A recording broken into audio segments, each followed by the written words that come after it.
now, Notre Dame is number one. Notre Dame with a miracle win as the He's going in.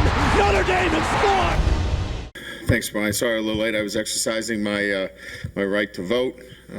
Remind everybody today that it is election day, but it is also Tuesday press conference for Notre Dame. So, in case you guys were wondering, just to recap on last week. I told our football team that they had the heart of a champion in the way that they battled through triple overtime. But now that we understand that we will fight and battle, we've got to have the head of a champion too. And the head of a champion understands that each and every week you're going to get the opposition's very best. And we have to be able to understand that when we play the game on Saturday. Because as I mentioned, I like the way we prepared all last week. We need to play better. Moving forward against Boston College, again, a team that has played us very, very well this past year, obviously, at home.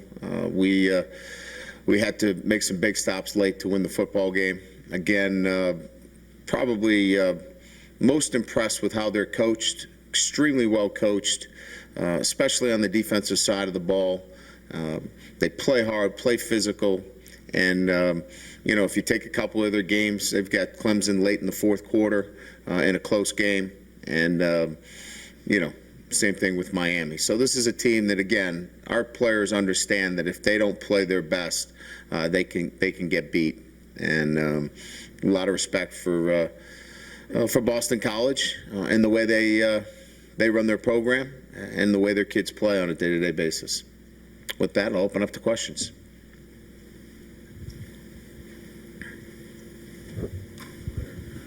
Brian, you mentioned getting the kids back, their head of the champion and so forth.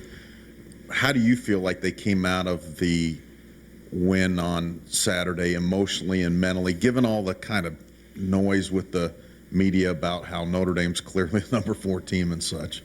Oh, I don't think that had anything to do with it. They should feel good, and I know they felt good about the win and finding a way to win down 20-6 in the fourth quarter.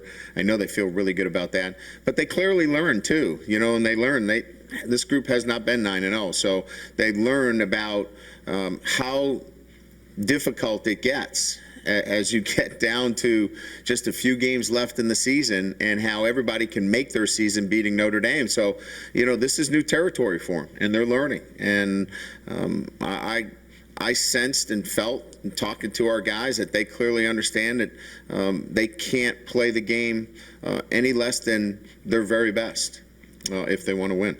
So I think that message resonated.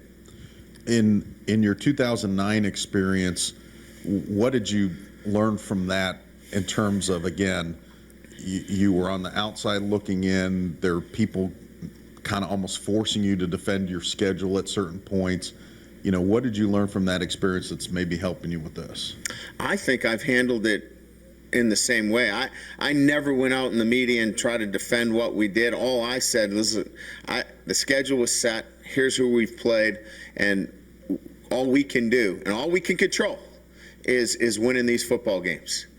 And if a field goal goes awry against Nebraska, Texas, it changes things, and it could be the same situation again, with Notre Dame 3 years later. I can't control any of that. What I can control is to make sure that these guys play better against BC. So I think I've been consistent in answering the question in the way I've approached being where we are. Any update on Tate Nichols? Injured his knee. We think it's a PCL, but we need to get the swelling out before we get any further.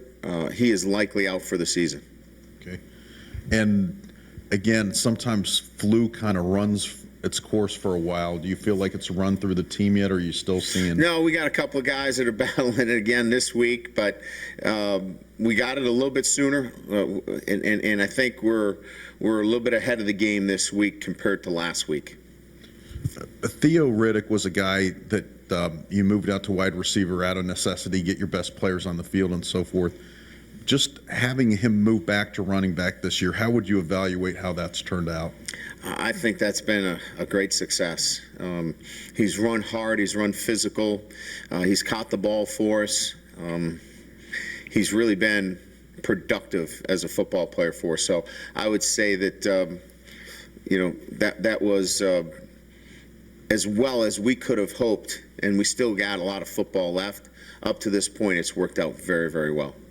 Last thing from me, you've talked about what you wanted your blueprint to be, defense first, and then you would build the offense, I believe, around the talents of the players you have. If in a perfect world, what will that offense look like down the road when you know what I'm saying? Sure. It'll be driven by the quarterback. It'll be driven by his consistent play. It'll be driven by his decision making. It'll be driven by his athleticism. And certainly, if you take the last quarter and overtime, I think Everett contributed in 75% of our offense. So that quarterback will be the one that drives it. He'll have athleticism. He'll have the ability to throw the football. We're just, he's a freshman. I'm reminded of it every single day.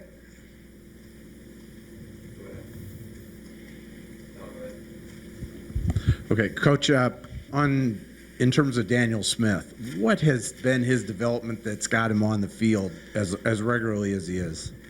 Physical blocker. He's a big kid. We wanted to be able to use what we thought to be right now his talents. And I think they're going to be more down the road in terms of confidence in catching the football, route running, things of that nature. But he's a kid that's not afraid to stick his nose in there and make big blocks for us. The long touchdown run we had against Oklahoma a couple of weeks back, largely attributed to Daniel Smith getting in there and blocking a Sam linebacker. So we feel really good about getting him on the field when we need to block. But obviously, you can't put him on there just when you're going to block. You got to be able to throw the ball to him. And I think he's showing us that we can continue to move in that direction and make him more of a complete receiver. That's what I was going to ask. How do you make sure you get away from not typecasting him and letting everybody else know that you're going to run on that play? I think we're pretty good there. We're really cognizant of the fact of our personnel groupings that go on the field, that it's just not, hey, it's run when he comes in. He's caught some balls. He's involved in the passing game. But I think that that's an evolution for him, that when we develop more confidence and trust in him during the week of practice, you'll see him more and more in other situations as well.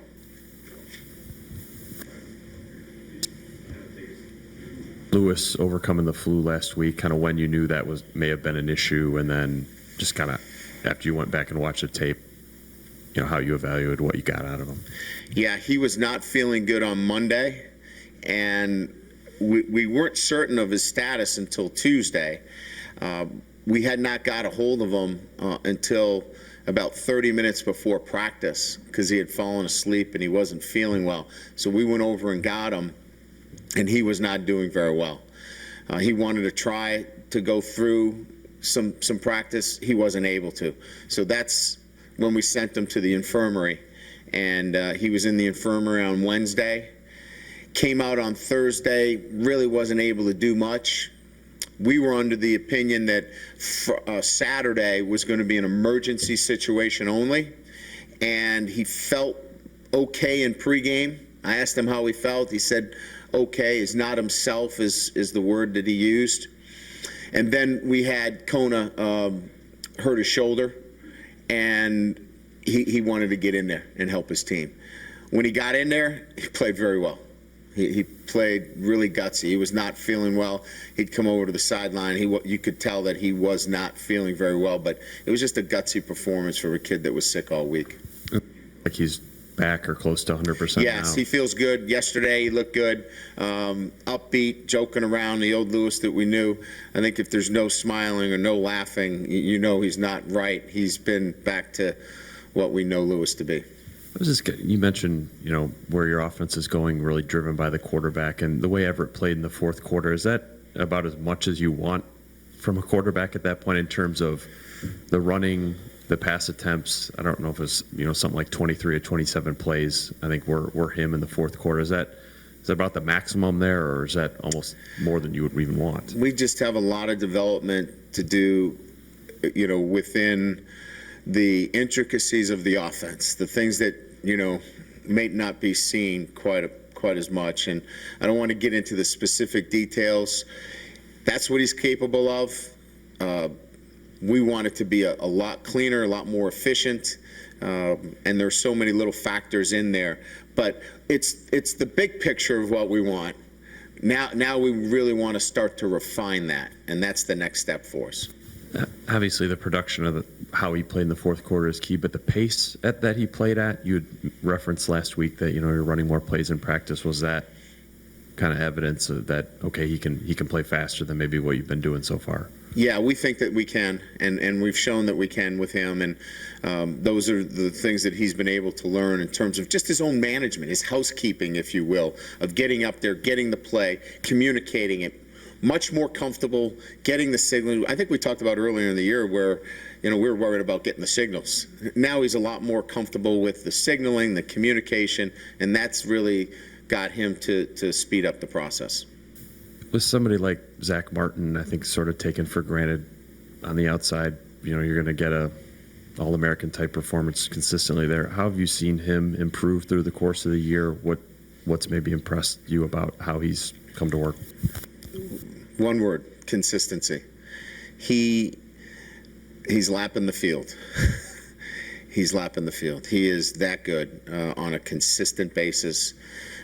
I think Coach Hestant's grading him out in the 90s, where guys are grading in the 60s and 70s. He's just a consistent player for us at a high level, and it's been that way all year. Brian, just following up on what Eric asked, you talked about last week about no politics, and then you said might not be politically correct.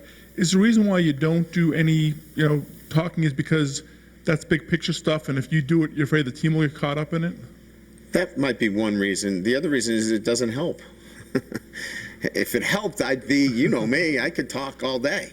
If it really helped, I would, be on the stump for it, but it doesn't do anything. The only thing it does is winning football games. And so I try to spend all my time and energy focused on how we can get another win and getting to 10. And that's really where we're at right now. How do we get to 10? And so last time this happened, you didn't reflect and say, is there anything I could have done differently? There's no lobbying or anything that would have helped me get this?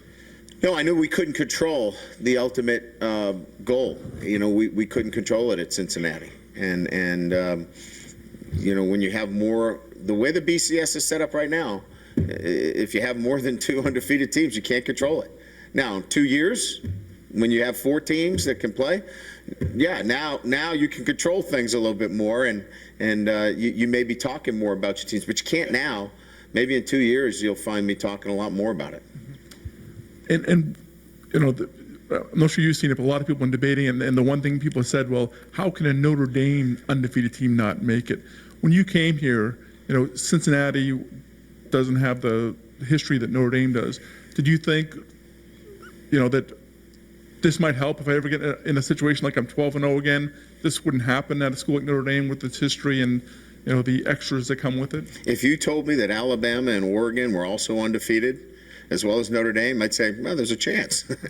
There's a chance. Those are teams that have been here and done that. Notre Dame hadn't done it in a while, and those teams are undefeated too. I'd say, well, there's a chance we might get left out. And last one from me.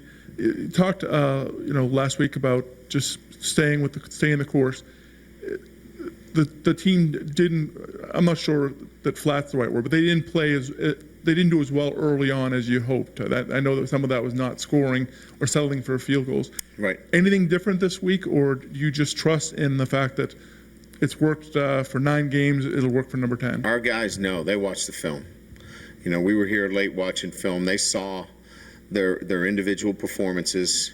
They know what they can do better. This is a smart group of guys, and we made certain that we spent a lot of time watching film and making sure that our guys understand what they need to do. They clearly know how they need to play this game.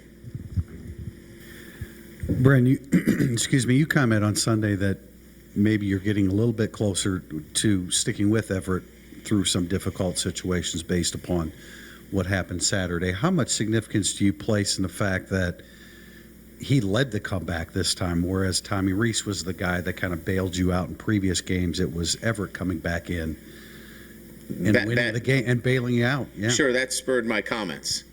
You know, his ability to get back up off the bench, and it never happened before. You know, he hadn't been in that situation where I felt like when I looked at him that he was ready to get back in there. He was ready to get back in the game and knew what he needed to do. So that's my comments were after the game based upon how he reacted to coming back in the game. Now you've got a little bit of history and said, all right, we got a rough spot here. Let's fight through this. You've done this before. And so hopefully that my comments were based upon that. Is it really a game-by-game thing with him as far as him having like an emotional letdown every time he gets taken out of the game? No, I don't think so, Tim. I think he's just a fierce, competitive kid with so much pride that he's never experienced it before. He's walked through every game he's played. He's been the best player on the field. And he's dealing with, you know, this is the first time I've ever been taken out of a game, you know, but he's such a competitive kid. He wants to do so well. I think he's growing and he's maturing as we move along. This should have been asked of you Sunday, but the penalty that was term delay of game, in which they said that. Yes. And you got pretty upset about. Yeah, we got a clarification from Terry McCauley that should not have been called. We have taken great pains to move our front, which we move the entire game from 3 down to 4 down. The rule is specific. If you are trying and attempting to mimic the snap count, then you can be called defensively for a delay of game. If you have a guy up there going, go, go, go, we say move.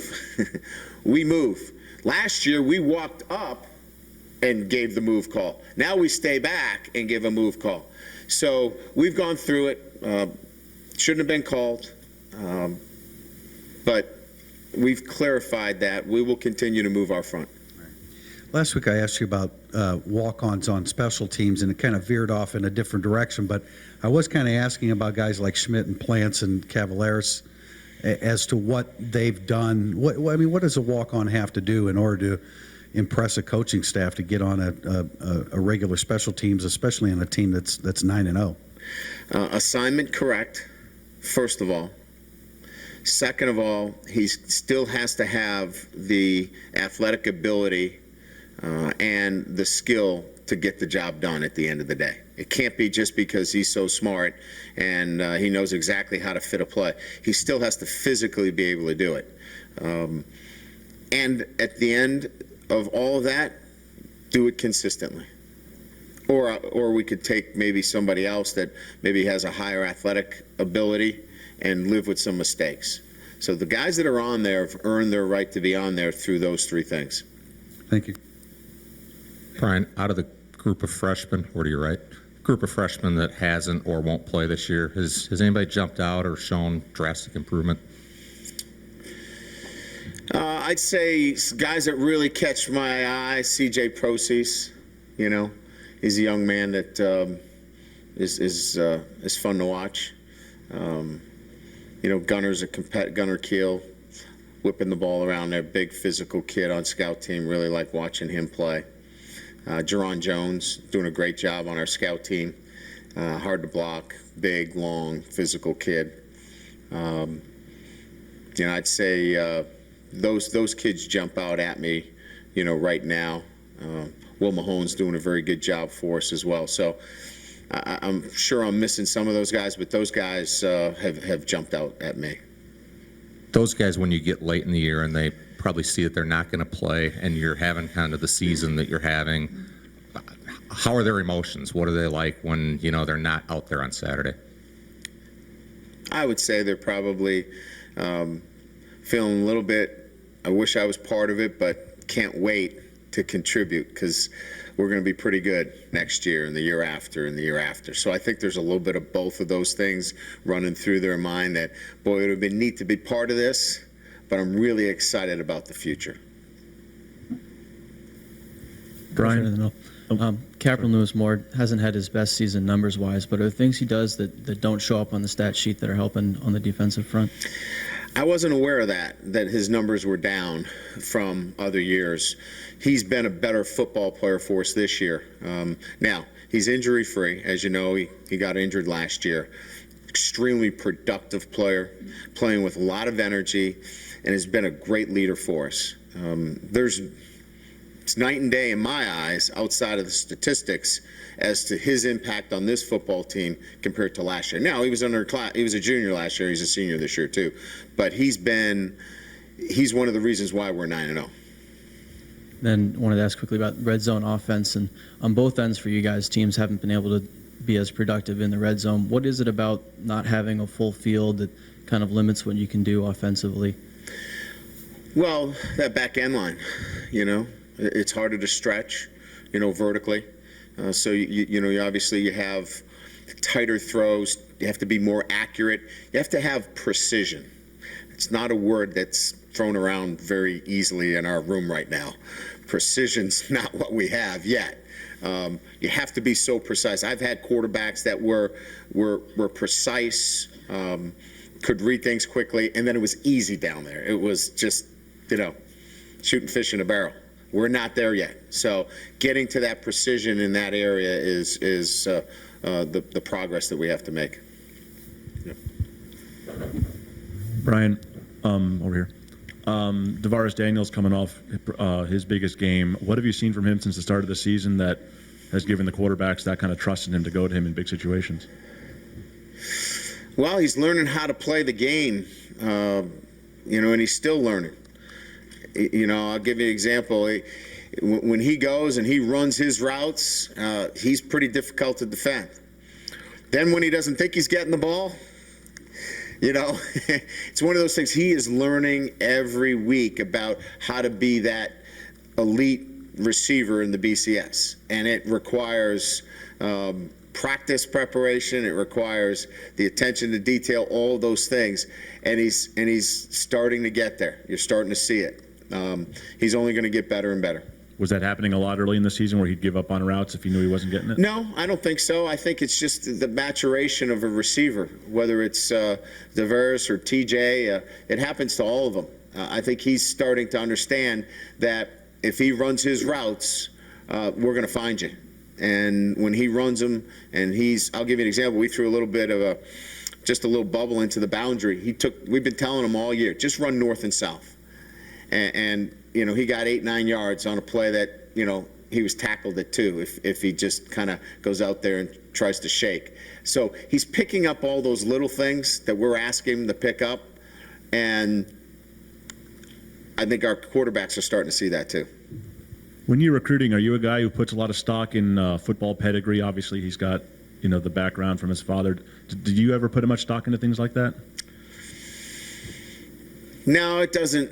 I don't think it certainly doesn't hurt, but I don't think I would take somebody just because his dad played. I do like guys that have been around the game. I will say that a coach's son, is something that maybe has a box that I would check.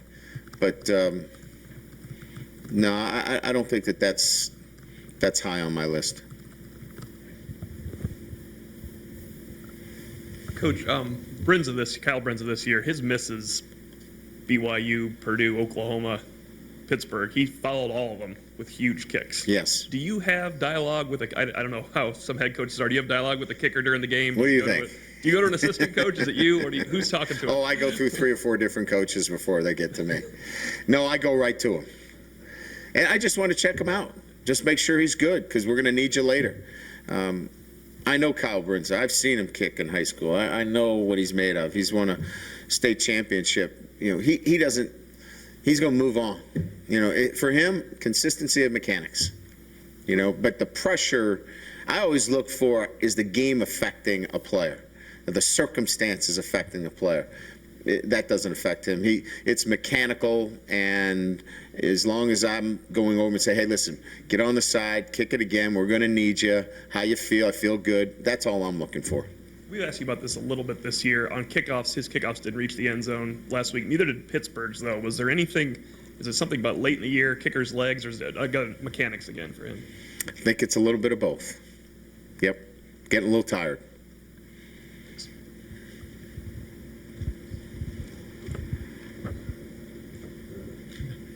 Coach, right here. Yes. There was a lot made in the preseason about the 11 on 11 contact work, especially. How much do you feel that physical work maybe has paid off in these games where there's a lot of physical and mental toughness required, especially in the fourth quarter? And is this something you can see continuing in the future, or was it just something out of necessity this year? We needed to take the next step in terms of how we played the game. You know, I felt like in year one and year two that our guys prepared well. They practiced well. We didn't play consistently. And I felt like that consistency was about that mental and physical toughness. So we ramped it up in the preseason camp. We felt like we needed to spend more time going against each other, being more physical. Our practices were longer. We added more periods to our practice, all in the hope to develop more physical and mental toughness. As I said, this team has played more consistent on Saturday. But the other teams that I've had here at Notre Dame have all prepared well.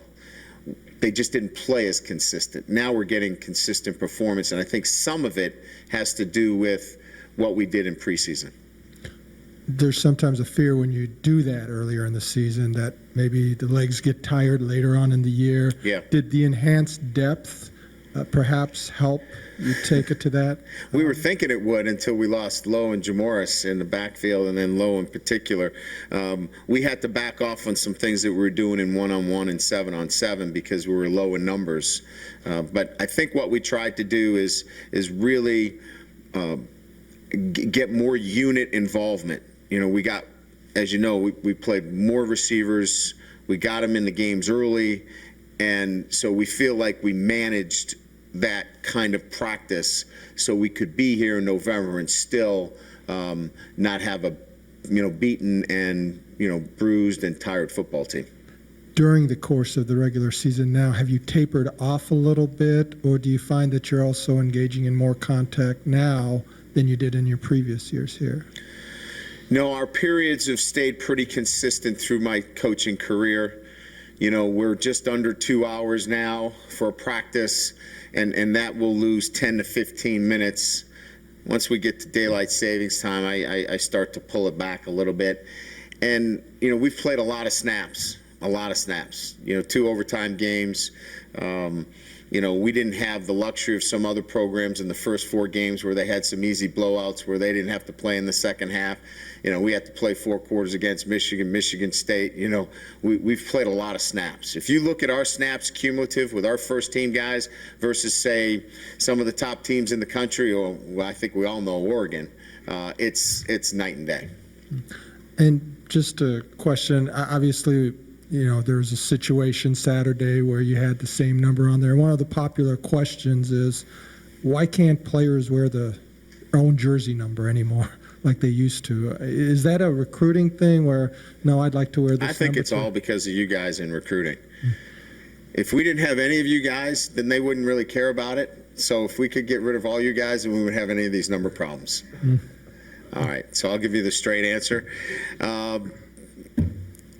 I think it's something that's changed over the last few years in recruiting, where kids have this identification with a particular number. I think it's still manageable. We just have to do a better job coaching. I mean, it's unacceptable that 2 guys have the same number in the game, and we got to be able to manage that. So, I'd like the NCAA to come in and say, only 1 guy can have this number. That would make my life a whole lot easier, believe me. So if you guys can all get together and have a write-in campaign, that would help me a lot. Seeing you're the root of the whole problem, right? Always. Thank Good. you. Let's see if there are any questions from the callers. If you do have a question at this time, please press star 1 on your touch-tone telephone. Again, star 1 with any questions on the phone line. We'll take our first question from Jennifer Toland with Worcester Telegram. Hi, Brian. Can you talk a little bit about coming home this weekend? And do you expect to have a lot of family, friends, and former Assumption teammates in the stands on Saturday? Yeah, it's always great to go back. You know, I remember my first trip back when I was at Grand Valley State. We played Bentley College, and the one thing is there's a lot of requests for tickets. So I've gotten that out of the way. I've taken care of all my friends and relatives, and they've got their tickets.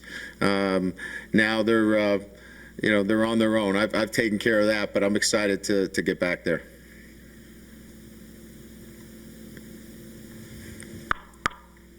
Is there anything further, Ms. Toland? Is it different, Brian, is it different at all this time coming back, just with the team being undefeated and highly ranked?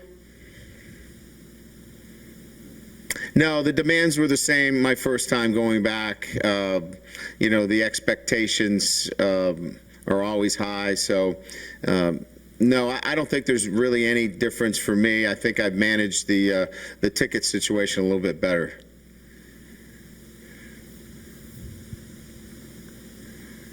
Any other questions, Ms. Toland?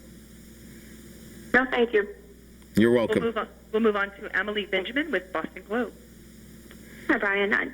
You know, there's been a lot of talk about the resurgence of the Notre Dame program, about it being back inside the program. What do you guys have to feel like has to happen for you to say that Notre Dame is sort of back?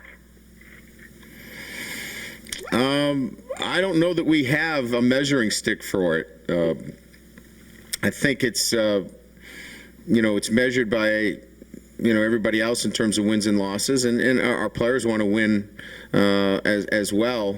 But I don't think it's something that we really spend much time thinking about relative to we're back or we're not back. I think we take care of, you know, how we play on Saturdays, and then we kind of let other people decide whether that's the case or not.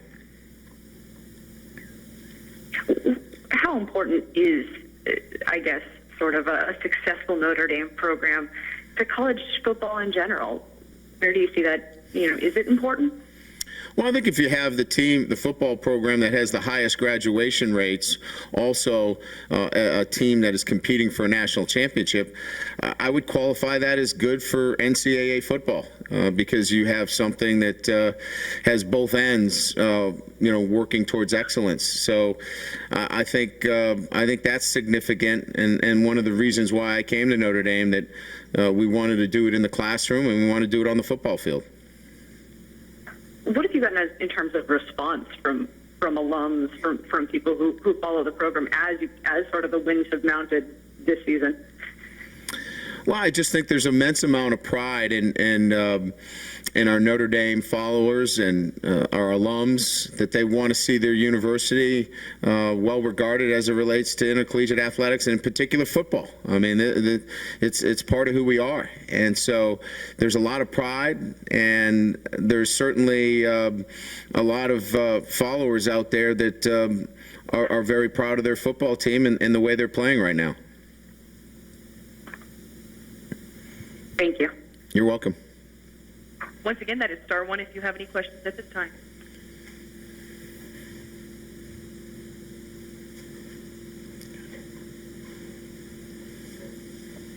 And we have no further questions on the phone lines at this time, sir. All right, thanks, everyone. We'll have a transcript posted on our website later this afternoon.